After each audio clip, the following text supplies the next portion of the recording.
kabajamtoota daawwattoota keenya sagantaan miidhagina keenya miilanaa aadaa hojii keenya irratti kan fuulleffatedha. Aadaan hojii keenyaa maal fakkaata? Keessumattuu ammayyummaa faana wal qabsiisuudhaan ammayyummaan haala duudhaa keenya kaleessaa yookiin duudhaa ganamaa hin miineen haala duudhaa keenya wajjin deemuu danda'u wal simsuudhaaf wal simsiisuun itti fayyadamuun jiruuf jireenya keenya akkaataa kamiin hoogganaa jirra. Ammayyummaatti fayyadamuudhaaf maal gochuu qabna?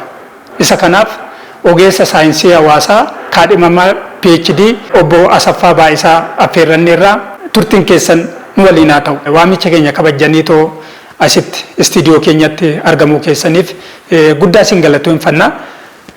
Mee aadaa hojii keenyarraa kaanu aadaan hojii keenyaa maal fakkaata jechuu dandeenya? Hawaasni keenya aadaa hojiitiin ammam cimaadha jennee fudhachuu dandeenya? Akkaataan nuti hojii keenyaaf xiyyeeffannoo kennineetoo itti fayyadama yeroo dabalatee hojiidhaaf aadaan nuti qabnu xiyyeeffannoon nuti qabnu hojjannee jijjiiramuudhaaf haalli nuti itti fayyadamnu yeroo keenyatti maal fakkaata? Aadaan hojii uummata keenyaa akkuma beekamu biyyi keenya Itoophiyaan uummattoota biyya sabaaf sablammiitii uummattoota hedduu jira, sabaaf sablammii hedduutu jira. Akkuma kana aadaan keenya gargari, afaan keenyas gargari, aadaan keenyas gargari. Wantoonni wal nu taasisan tokko nu taasisan akkuma jirutti ta'ee aadaa immoo kan hojii ta'uu danda'a. Aadaa gaa'ilaa kan fuudhaaf heerumaa ta'uu danda'a. Aadaa adda addaa qabna jechuudha. Akkuma beekamu Oromiyaanis bal'oodha. Kanaafuu aadaan hojii keenya magaalaa fakkeenyaaf magaalaa yoo fudhanne kan baadiyyaatti irraa adda ta'uu danda'a jechuudha. Garuu akka aadaatti akka uummataatti kaleessa darbaa kan dhufe dhaloota irraa dhalootatti fakkeenyaaf sirna qabna. Sirna gadaa. Sirni gadaa sirna maaliiti? Sirna dimokiraatawaadha. Kan hawaasummaati. Kan ikoonomiiti. Kan siyaasati. Akkasumas kan maaliiti? Kan waa hundaati jechuudha. Amantaa dabalatee kana hunda bakka tokkotti kan qabu jechuudha. Kana keessatti kaleessa dhaloonni sirna kanaan bulaa ture ammas gariin bulaa jira. Achi keessatti fakkeenyaaf garee yookaan immoo gireed siistamii gadaa keessatti 11tu jira. Dabballeellaa jalqabee egaa isa 11ffaa gadamoo jitti jechuudha. Achi keessatti garee isa kamtu hundumtuu maayidha. Gireed siistam kan jedhame maayidhaa fi siistamii sana keessatti waggaa 8 ni miti. Kan dhalootaa jechuudha. Dhaloonni bakka 11tti qoodame. Achi keessatti waggaa ijoolleen waggaa tokko dhalattee egaa waggaa 8tti. 8 immoo amma 16tti. 16tti egaa 24 jedhee 80 fi isaa olii amma deemutti maal hojjechuu qaba? Eenyurraa maaltu eeggama kan jedhu sirni gadaa ifaan lafa kaa'ee jira jechuudha. Fakkeenyaaf wanni irraa barannu. Even uummanni amma badhaadheeraa warra weestarniitii dimokiraasiillee aadaadhuma hojiitirree irraa baranna jenneetoo yaannu isaan qixa kan ta'e sirni gadaa waggootan hedduudhaan dura isa kana lafa kaa'ee jira jechuudha.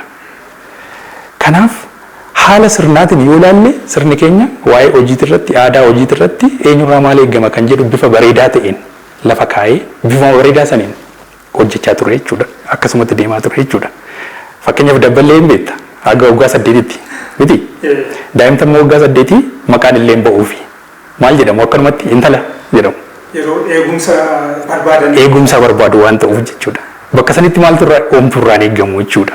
Achi eega 16tti hin jedhamuti reennoo marsaan itti aanu achirratti naannoo ollaa achi keessaa odoo hin deemin gaammee xixiqqaatti ol guddatu. Achi keessatti horii eeguu waan xixiqqoo responsibilitii xixiqqoo maal gootaaf ni laattafi jechuudha. Responsibilitii sana gaafa waan 16-24tti gizee deeman gara gaammee guguddaatti darbu jechuudha. Achirratti maalidha? Fageessitee horii fudhattee deemuu, eeguu, eela buutee bishaan waraabuu, maal kana kan godhu. Shaakala garaagaraa akkuma developmentii sammuu isaaniitti, akkuma guddina isaaniitti, akkuma umurii isaaniitti sirni gadaa lafa kaa'eera jechuudha. Kaleessa sirna bareedaa saniin uummanni keenya akkasitti bulaa ture, ammas gariin akkasitti bulaa jira. Gara fuulduraattis immoo itti deemama jedhee tanan yaada ani. Kanaaf gara siin olaallee aadaan hojii keenyaa gaarii ture. Gaarii ture. Garuu gidduudhaan dhawaataan sirni poolitikaa jijjiiramaa dhufee, sirni bulchiinsaa jijjiiramaa dhufee, kana wajjin wal qabachuudhaan aadaan hojii keenyaa ammanni dadhabaadha gara nama jedhamsiisutti. Dadhabeera kan nama jechisiisu jira amma. Maaliifi biyyoonni tokko biyyi maaliif hin guddanne? Fakkeenyaaf biyya weestarni kan jedhan jira biyyoota guddatan miti. Biyyoonni immoo guddataa jiran jedhaman yookaan immoo hiyyeeyyiidha kan jedhamantu jira. Biyyi keenya Itoophiyaan biyya san keessa jirti jechuudha hiyyeeyyii kan jedhamtu keessa. Biyyi tokko hiyyeeyyiidha kan jedhamtu ulaagaalee maaliitiini kan jedhamu keessaa inni tokko fi inni jalqabaa aadaa hojii dadhabaa qabaachuudhaan. Maaliifi hin beektaa yeroon hunda keenyafiyyuu qixxee kenname. Hunduma keenyafiyyuu weestarniis haa ta'u, iistarniis haa ta'u addunyaa kana hundaafu sa'aatiin 12 sa'aatiin guyyaan tokko sa'aatii 24 qaba. Namicha Joon jedhamu tokkoofis asitti immoo namicha Caalaa jedhamuufis hunda keenyaafuu sa'aatiin 24 qixxee nuuf laatame jechuudha. Garuu maalidha? Yeroon qixxee nuuf laatama malee akkanatti natti fayyadame isiin hin jedhu jechuudha. Abbaatu itti fayyadama. Kanaafuu maayidhaan ol caalle yookaan immoo maayidhaan gargar baane haala itti fayyadama yeroo keenyatiin gargar baane jechuudha. Eenyutu sa'aatii isa barbaachisu sanitti yookaan yeroo isa barbaachisu sanitti umurii isa barbaachisu sanitti waan irraa eeggamu ba'e. Yoo namni umurii isaatti bakka barbaadamutti waan gochuu qabu san itti cichee karoora baafatee karoora deemee boru bakka ga'uu qabu saniif irraa aarsaa kaffalee. Aarsaa yeroo ta'uu danda'a, hirriba dhabuu ta'uu danda'a, humna baasuu ta'uu danda'a, ifaajjuu ta'uu danda'a, aduu nyaachuu ta'uu danda'a. Waa baay'ee jira gaa. Aarsaa sana yoo kaffalee boru lafa ba'uu qabu sanitti bakka galma isaa sanitti ni ga'a jechuudha. Garuu haala saniin yoo ta'uu baate boru gaabbii ta'a jechuudha. Kanaafuu yeroo hunda keenyafiyyuu qixxee kennameetu itti fayyadama irratti maal taane gargar baane jechuudha. Inni hoo barumsa keenyan. Beekumsa keenyan waa uumuu, waa kalaquu, lafa geenye, lafa yaadne ga'uu dhabuu irratti kontribuushinii mataa isaa qaba jechuudha. Kanaafuu akka sirnaatti sirna bareedaa aadaa keenya ittiin guddifannuu fi hojii keenya ittiin cimsannu bareedaa qabna turreeyyuudha. Amma garuu qabatamaadhaan akkasumas qo'annoon hedduun kan agarsiisan wanti lafarra jirus aadaan hojii keenya dadhabaa ta'uu isaati kan agarsiisu. Maal kanaan duubatti deebi'e aadaan kun akka inni mul'uku yookiin dhuka dhabu waan ittiin dhaabatu dhabeetoo akka inni humna dhabu kan isa taasise akka sababaatti maali? Sababaalee adda addaatu jira. Amma fakkeenyaaf istoorikaalee yoo ilaalle akkanumatti gara histiriitiin yoo kan fudhannu ta'e sabni keenya sabni guddaan kun Oromoon jaarraa kam keessa cimaa ture sirni isaa lafa dhaabbataa ture sirna isaa san eeggatee sirna isaa san hin deemee ittiin hojjetee hojjisiisee jaarraa kam dhaabbatee gara jaarraa kamitti deemee kan jedhu jira mitiire istoorikaalii wanti taa'ee jiru jira jechuudha. Dhawootaan maaltu jijjiirame?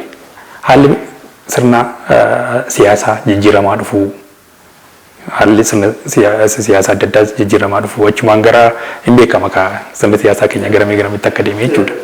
Isa keessa maal dhabuutu jira? Eenyummaa ofii dhabuutu jira. Kompiliitilii dhabuu otoo hin ta'in maalidha? Wantoota faallessan wantoota immoo diffusion kan jennu kun hin jira mitiire? Callabbeessan wantoota itti makaman wantoota adda addaa yeroo waggaa baay'ee achiin booda kun maal fida? Isa kalee qabdu sana irraanfachuu yookaan akka dadhabu ta'uu yookaan immoo duubatti deebisuu ta'a jechuudha. Kanaafuu pooletikaalii fudhachuu hin dandeenya gara siyaasatiin. Ikonomikaalii fudhachuu hin dandeenya. Sirnoota adda addaatu biyya kana yeroodhaa yerootti itti darbaa dhufe sirni inni tokko sirna kanaan duraa hin deeggara. Sirni tokko immoo maalidha? Sirni inni kanaan duraa dhaabbate ijaan arguun barbaadu jedha. Achi keessa aadaan kalee qabdu sun bakka bakkatti dhokachuu, bakka bakkatti deebi'ee mul'achuu an akkasii agarsiise. Kana keessa aadaa cimaa bareedaa kaleessaa sana bakkatti dadhabsiisnetu jira. Inni kun akka sababaatti fudhachuu dandeenya. Aadaan hojii keenyaa laaffateera yoo jenne yommuu jennu qaamni immoo galateeffachuu qabnu hin jirra. Amma fakkeenyaaf baadiyyaa qotee bultoota keenya yoo fudhatte horsiisota bultoota keenya yoo fudhatte waggaa dheeraadhaaf aduun isaan nyaatee bokkaan isaan dhaanee kana hunda dandamatanii ijoollee isaanii barsiisanii guddisanii asiin ga'aniiru. Galata argachuu qabu jechuudha. Dhaloonni har'aa immoo akkuma ati jette maalidha? Hawaasni tokko, hawaasni kamiyyuu addunyaa kanarratti dhaabataan hin jiru hawaasni. Hawaasni ni jijjiirama. Akkuma yeroon deemu, akkuma yeroon jijjiiramu, hawaasni dhawataan ni jijjiirama. Aguma hawaasni jijjiiramu maaltu dhufa? Hawaasni yommuu jijjiiramu sirni jijjiiramuu danda'a. Warraaqsi adda addaa kan ikoonoomii, kan siyaasaa, kan aadaa jiraachuu danda'a. Akkasumas immoo aadaa walirraa fudhachuu. Diffusion isa jennu kana jechuudha. An akkasii hin dhufaa. Amma immoo globalizationin addunyaan viileejii tokko taate gaafa jedhamu wanti biyya fagoo westernii jiru suni within a fraction of seconds as yommuu dhufu jira jechuudha. Kanaafuu ammayyummaan kun maalidha gaafa jennu dimensionii baay'ee qaba jechuudha. Ammayyummaan kan dhufe fakkeenyaaf amma gara jaarraa 17ffaatti yoo deebine 17ffaa industrialization wajjin ol qabateeti, capitalism wajjin ol qabateeti. Kaleessa harkaan oomishamaa ture. Gara maalitti dhufe? Gara industiriitti deeme. Kaleessa namni gareedhaan hojjechaa ture. Wanta wal fakkaataa gareedhaan hojjechaa ture jechuudha. Amma garamitti dhufe? Gara kophummaa specialization'itti dhufe jechuudha. Agartee? Kanaafuu collectively hojjechuurraa gara kophaadhaan hojjechuutti wanta wal fakkaataa hojjechuurraa gara wanta differentiated ta'e garuu maalidha wanta wal interrelated ta'e wal qabate hojjechuu achiin kaleessa harkaan oomishuurraa amma gara maashiniitiin oomishuu kaleessa wanti hundi kan maaliti kan collectivityiti kan keenyaa kan jedhudha. Har'a privatization kan jedhu sun dhufee jechuudha. Eeyyee kaleessa uummata tokko kan taasise odoo industrialization hin dhufin maalidha elementoota baay'eetu jira jechuudha. Achi keessaa maalidha aadaa safuu wajjin jiraachuu, wajjin buluu, wajjin hojjechuu. Isaan kanatu sirna wajjin walitti dabalamee maal godha? Uummata san akka wajjin jiraatan taasisa. Inni biraa inni guddaan identity wajjin kan ol qabatu jechuudha. Kaleessa garummaadhaa collectivity ture eenyummaan. Amma yoo garamitti dhufe? Gara individualizationitti dhufe jechuudha. Namni kan keenya kan jedhu sanirraa garamitti dhufe? Kan kiyya, kan koo kan jettu dhufe. Kaleessa baadiyyaatu ammoo magaalaan babal'achuu kan ta'e dhufe jechuudha. Kanaafuu namni tokko ammayyaa'eera jennee sadarkaa nama tokkotti yoo fudhanne uffata bareedaa uffatee kophee akkamii godhatee yookaan immoo bilbilli inni qabatee deemu maal fakkaataa kan jedhu miti. Ammayyummaa jechuun anaaf yookaan immoo iskoolaaronni akka jedhanitti wantoota guguddoo ammas heera irratti dabalatee inni tokko maalidha? Oomishtummaa dabaluu. Teknooloojii haaraa fayyadamuudhaan jechuudha. Wantoota dhawataanis haa ta'u warraaqsan jijjiiramaa dhufan wantoota gaggaarii dafanii ofitti madaksuu. Oomishtummaa dabaluu, saffisa oomishuu ta'uu danda'a. Achiinoo yeroo qusachuu, humna keenya qusanneet oomishtummaan maal ta'a? Humni hin qusatama. Yeroon hin qusatama. Oomishtummaan immoo maal ta'a? Ni dabala. Ol ka'a. Achiinoo dabaluu bichaa miti, qofa miti. Oomishtummaa dabaluu qofa otoo hin ta'in qulqullinaan oomishuu. Kanaaf qulqullina, baay'ina, oomishtummaa, yeroo gabaabsuu, ifaajjii hir'isuu kun hundi ammayyummaadha jechuudha. Akkasittan fudhadha. Amma kan garamatti yoo dhufne ammayyummaadhuma kanayyuu waan xalafame fakkaata jechuun namni haalli nutti hubate ammayyummaan kun maalidha kan jedhu wanna xalafame namatti fakkaata. Kanaafuu maalidha ammayyummaan anaaf waa uumuu, barachuu, yaaduu, waa uumuu, wanna uuman saniin immoo maalidha? Jijjiiruu. Ammayyummaa fi aadaa wal simsiisuudhaan aadaa ofii haala miidhuu hin dandeenyeen ammayyummaan aadaa wajjiniin haala wal simuu danda'uun itti fayyadamuudhaaf mee maal gochuutu nam tokkorraa eegama keessumattuu dargaggoota lafaa dhufaa irraa maaltu eegama ammayyummaa bifa kamiin aadaa isaanii wajjiniin wal simsiisanii itti fayyadamuun jijjiiramuu danda'u. Biyyi tokko guddatte kan jedhamu yookaan immoo sadarkaa guddinaati irra jirti kan jedhamu lammiin ishii oomishaa fi oomishtummaa yoo guddisan qofa. Biyyi oomisha hin guddisne, biyyi oomisha hin haaromsine, hin fooyyeessine guddachuu hin dandeessu. Indoon maal jedhu saayintistoonni period of mass conceptioniin kan dhufu amma warra modernization theoristoonni jiru ammayyummaadhaan kan wajjin ol qabate. biyyi tokko iddoo oomishtee guddattee bakka geesseen booda period of mass consumption kan dhufuudha. Akka barbaaddetti bareeddee, akka barbaaddetti uffattee, filattee, maal gootee kan jiraachuu qabdu. Edda wanna oomishte sana oomishte amma guddachuu qabdu guddattee garamitti dhufta? Gara itti fayyadamuutti dhufta jechuudha. Eeyyee an keenyama maal ta'e otoon oomishin qaama wayiitus yoo oomisha qulqullina hin qabu ansirratti irraa gafu lafa kanaa jechuudha. Laal akkamitti akka oomishame hin gaafattu. Ani isaan oomishanii ta'uu fidan sana ilaaltu hin fooyyessitu akkamitti hojjetame jettee irratti qorannoo hin taasistu. Just isaan si oomishu ani isaan si oomishan sana asitti fittee jeeraawatti fayyadamtaa jechuudha. Agartee? Kanaaf guddina keessatti inni kun ammayyummaa miti. Kuni duubatti hafummaadha. Guddinni biyya tokkoo kan ittiin safaramu ammam biyya alaatirraa konsiiyuum gootee wanta nyaatamu kana wanta uffatamu kana beezik niid yookaan immoo bu'uuraalee maalii jedhamu fedhii ilma namaa. Isaan immoo beekan saayikoloojistii Abiraam Maaslow fedhii ilma namaa heeraarkii shaniini ana itti ol kaase. Achi keessaa inni jalqabamaadha. Bu'uuraalee fedhii ilma namaa. Bu'uuraalee kan bu'uura kan ta'an kan akka nyaataa, kan akka dhugaatii, kan akka mana keessa jiraachuu fi wanta uffatan qabaachuu. Inni daka kan jiru jechuudha. Piraamidii keessatti xiqqaacha dhufa. Booda maalidha? Waa'ee seeftii, waa'ee seekuritii, waa'ee jaalalaa, waa'ee namaa ooluu guddachuun gara oliitti kan dhufu jechuudha. Kanaaf ammayyummaan anaaf yookaan immoo namoota kaaniifis ta'uu mala hin taas. Ammayyummaan maalidha? Oomishtummaa dabaluu, barachuu, beekuu, gaafachuu, qo'annoo fi qorannoo adeemsisuu, maaliif jedhanii gaafachuu, kan kanaan dura jiru san irratti fooyyee agarsiisuu, jireenya maatii ofii, jireenya saba ofii, jireenya biyya ofii, darbees jireenya addunyaa wanta fooyyessu kalaquu.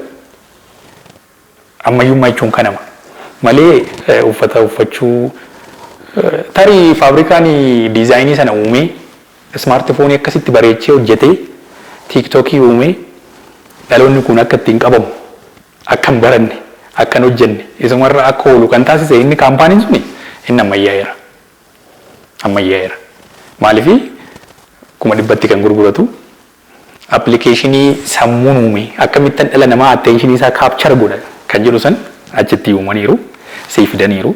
Asitti immoo inni kun fudhatee ilaalaa jira jechuudha ittiin uumaan jiru ilaalatti kan jiru. Asitti hojii nama eegsisaa jiru. Isaan garuu biizinesii namarratti hojjechaa. Eeyyee kanaafuu amma biizinesii hojjechaa eegsisuu qofa miti. Fiichariitii kee amma fakkeenyaaf dhaloota fudhadhu dargaggeessa yookaan immoo ijoollee dhalachaa deemtu. Daa'imtiin boochii jettee daa'ima waggaa 2tti moobaayiliidhaan sossobda yoo ta'e. Mana barumsatti gaafa deebi'an mi'a bashannanan jettee tiiktookii ilaalchisa yoo ta'e. Daa'imti kutaa 5 kutaa 6 amma peejii 10 peejii 5 guyyaatti kitaaba dubbisuu hin danda'uudha. Edda kutaa 2 kutaa 3tti tiiktookii baruu jalqabani. Sooshaal miidiyaa irra ooluu jalqabani. Sammuu maalidha seeti? Atteenshinii gara fuulduraa, guddina gara fuulduraa, deevelopmentii sammuu. Yeroo daa'imummaa fi dargaggummaatti sammuun banagaraachin laayee keessattuu inni pre-frontal cortex kan jedhamu jira. Fully developed kan ta'u aga waggaa 25tti. Aga waggaa 25tti. Kana jechuun maalidha? Aga waggaa 25tti waa fudhachuu, analyze godhuu, gaafachuu, tattaafachuu, wanta haaraa barachuu kana keessatti saffisa guddaadhaan kan fudhatan jechuudha. Sammuun waraqaa adii fakkaatu kun waa bareedaa aadaa ta'uu danda'a, teekinooloojii ta'uu danda'a, uumaa ta'uu danda'a, uumuu ta'uu danda'a, kalaquu ta'uu danda'a, baruu qabu suni sammuun akkas fakkaatu sun gaafa tiiktook irratti hafu booda kufaatiin kufne ta'a jechuudha. Akkuma jenne immoo taayimiin liineeriidha. Fuulduratti kan deemu duubatti deebi'uu hin danda'u. Kanaaf dhaloonni sa'aatii fi umurii isaatti fayyadamee wanta irraa eegamu gochuu hin qabne booda gaabbitutti baay'ata. Gaabbiin immoo uumaa faayidaa hin qabu. Gaabbii yoo gaabbite yerootti malee wanta san duubatti deebitee wanta sirreessuu hin qabne irratti gaabbuun ammas maalidha? Dhibee fiduudha jechuudha. Wanta biraa waan fidu. Kanaafuu akkuma ati jettee ammayyummaan uffataanii miti. Uffata diizaayin gochuudha malee ammayyummaan Diizaayin godhanii oomishanii gabaatti baasuudha malee ammayyummaan qarshiitti jijjiiruudha malee ammayyummaan isa piroodaaktii maarkeettii farda waliin fidee asitti fidee fayyadamanii mul'atanii isaan kaanis dogoggorsuu burjaajeessuu wanta aadaa keenya safuu keenya wajjin hin deemne wanta seera wajjin hin deemne barreeffamuu baatus himee aadaan keenya hin jira maaltu sirriidha maaltu sirrii miti eessatti maal goota eessatti immoo maal hin gootu kan jedhu safuun hin jira wanta safuu aadaa barmaatilee kaleessatti wajjin hin deemne kan irraa maqe fiduun faayidaan qabu atteenshiiniidhaaf jedhamee jechuudha. Kanaafuu daandii kaleessa jiru tarsiimoo kaleessa jiru tarsiimoo barumsaa tarsiimoo guddinaa kan ikonomii isa kana maqsuudha. Gara sooshaal miidiyaatiin wantoonni tatta'an kun singeeraa asumatti dhaabbaddaa jedhamuu qabu jechuudha. Kana ta'uu waan dhaloonni aarsaa guddaadha kan kaffalu.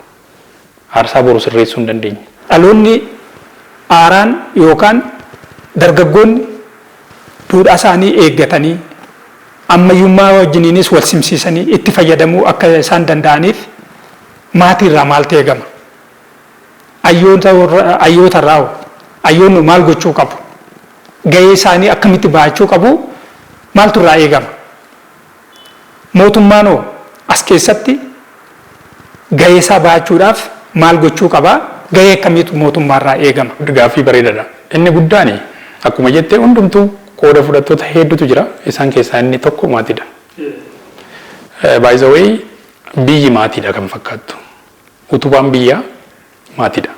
Institutionii kan jedhamu inni guddaan institutionii baay'ee jira. Economic institution, religion, manni amantaa hin jira, economiin hin jira, miidiyaan hin jira, manni barumsaa hin jira. Isaan keessaa inni guddaan garuu inni guddaan maatiidha. Maatiin utubaa biyyaati. Biyyi walitti ida'amsa maatii fi maatoleetu maal fida? Biyya uumaa jechuudha. Kanaaf maatiin ilmoo ofii ijoollee ofii to'ate aadaa barsiise, safuu barsiise, amantaa barsiise kan hordofe amma dargaggummaa isaanii fixatanitti kan duukaa bu'e boru ifaajjiisaa akkasumatti argata jechuudha. Kanaafuu maatiin abdii kutachuu qabu, jabaachuu qaba, hordofuu qaba. Mana barumsaatti taanan mana barumsaa isaanii ijoolleen hordofaa jiru moo hordofaa jiran kan jedhu barsiisaa isaanii gaafachuu barbaachisummaa barumsaati irratti akkuma barataa sana maatiinis maayidha fudhachuu parsantii 100 jechuudha. Achiin ijoollee ofii hordofuun baay'ee barbaachisaadha jechuudha. Hayyoota irraa kan eegamu akka hayyuutti hayyoon tokko maayidha ni barsiisa. Barsiisan tokko ni barsiisa. Qo'annoof qorannoo ni taasisa. Tajaajilli immoo hawaasaa yoo jiraate tajaajila sana hin kenna. Fakkeenyaaf amma yuunivarsiitiin hojiinsaa hojii gurguddaan yuunivarsiitii sadii isa kana jechuudha. Barsiisuu yookaan goomsuu achiin qo'annoof qorannoo taasisuu inni sadaffaan immoo gara hawaasaatti bu'anii hawaasa wajjin mari'atanii hawaasa wajjin piroojeektii sheep godhanii hawaasa wajjin hojjechuu kana sadeen ta'a jechuudha. Kanan biraa namni waa sadii sodaachuu qaba kanan jedhe maalidha? Tokko namni safuu aadaa sodaachuu qaba. Kanaafuu namni kana amantaasaa sodaachuu qaba.